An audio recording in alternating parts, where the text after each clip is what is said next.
Hi guys! Thank you for joining me for Literacy Lesson 116, the week of April 20th to April 23rd. This week's objectives will be reading the sounds of the phonogram I-E or E, understanding how a word changes when the prefix un is added, and making inferences when we use our text and our picture clues. Let's review long E vowel teams. So of course, if you remember your vowels, A, E, I, O, U, and sometimes Y, when they come together, they sometimes make the long E sound. For example, E, E are two vowels that make the long E when put together, like in the words meet or feelings. The vowels E and A also make the long E sound when they come together in words like beach or teacher. The vowels E and Y can also make the long E sound, like in words money or journey. E and I also are two vowels that come together to make the long E, like in the words receive or weird.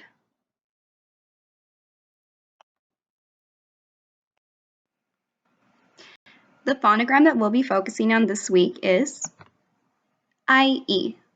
It makes two sounds, long I, or long E, E. But this week, we'll focus on when it makes the long E sound. Let's review some words that have the phonogram I-E. Now, just looking at these words, where do you notice the vowel team I-E falls? Is it at the beginning, the middle, or the end? Most of the time, you'll see I-E in the middle or the end of a word, not at the beginning. Our first word is movie. My favorite movie is Sonic. Achieve.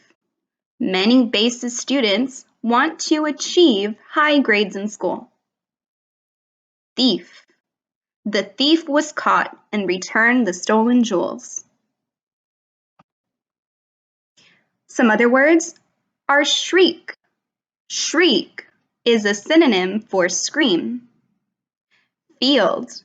I can't wait to play in the field with my friends. Smoothie. I'm craving a chocolate smoothie. Now I want you to try. Can you find the words that have the phonogram sound I-E? It has to have the two letters together, I and E, and it has to make the long E sound. Peace, bite, chief, tie, believe, crazy. Which of these words has the phonogram I-E and makes the long E?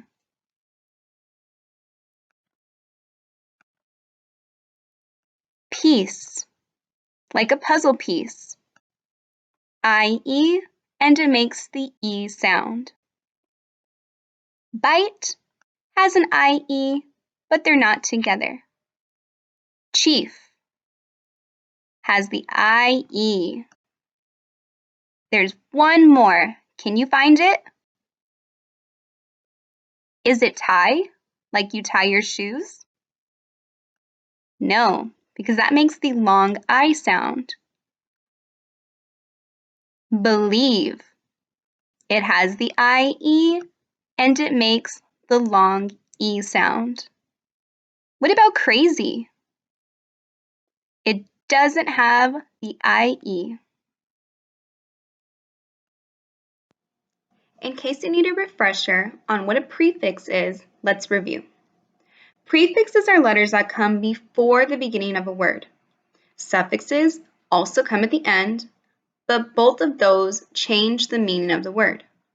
Sometimes when you're reading and you come across a word that you don't know, suffixes and prefixes can help you find the meaning of that word. Let's begin with the word wrap, as in we need to wrap the gifts. When the prefix un or un is added, the new word is unwrap. We unwrap our gifts on Christmas Eve. To wrap and to unwrap are two different things that have opposite meanings. That prefix un made the action of wrap in reverse. And let's say we added the suffix ed, unwrapped. We unwrapped our gifts last night. That ed, if you remember our last lesson, means it happened in the past.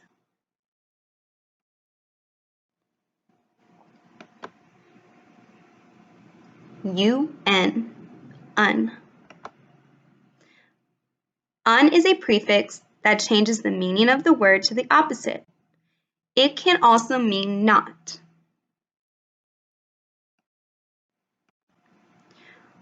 Let's go over some examples. To be kind, like Miss Honey in the book Matilda that we read, would be the opposite of unkind. When that un is added to the beginning, it changes the meaning of the word. The Trunchbull was an unkind woman. Safe. If we were to add un to the beginning of that word, it would be unsafe or not safe. What word would you get if you added un to the beginning of healthy? Unhealthy.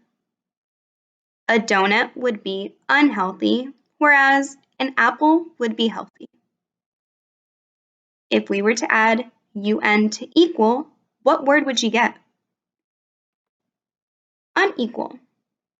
Again, not equal or the opposite of the other word. For the next few lessons, we'll be diving into inferences. Inferences are what writers use to make their writing interesting. You make an inference as a reader when you use clues to figure out what the author doesn't say, kind of like a detective. The clues are words from the text and what you already know about the topic. Let's practice making some inferences. We have what the text said and make inferences based on the text and clues that we know. Cy had a big smile on his face. His mom served him his favorite drink, hot chocolate. First, we use the clues we are given. He has a big smile on his face and his favorite drink. Now use your own knowledge and compare it to that of your character. How do you feel when you have your favorite drink? When I have coffee in the morning, I get happy. So Cy must feel the same way when he gets his favorite drink. So instead of just saying, Cy was happy, the author is making the reader make an inference. For the second one, it says, the dog barked when he saw a bushy tail. It was running up the tree. Instead of the author saying what the dog saw, they're having the reader make an inference. Can you guess what the dog saw? We know it has a bushy tail and it ran up the tree. The dog saw a squirrel. For the last one, let's make an inference as to where they are or what they're doing. Amrita was sitting at the table. Everyone started singing to her as she blew out the cake. What do we know about singing and blowing out cakes? Maybe at your past birthday, you had a cake where everybody was singing to you. So most likely, it's her birthday. Okay, guys, let's review your literacy work for this week. You'll be given a set of directions and numbers 1 through 5. What you're going to be doing is finding 5 hidden words and putting them into numbers 1 through 5. The directions say, in the following paragraph, find the 5 hidden IE words. Remember, this phonogram makes the long E sound. So find those 5 words with IE and make sure they make the long E sound. Let me read you the paragraph. I took my niece to the circus last month. I was rewarding her for achieving high grades. The monkeys were funny and the tigers were fierce. We shared a piece of pizza. I believe we both had a fun day. Okay, guys, that's all for now. I'll see you next week. I miss you. Bye.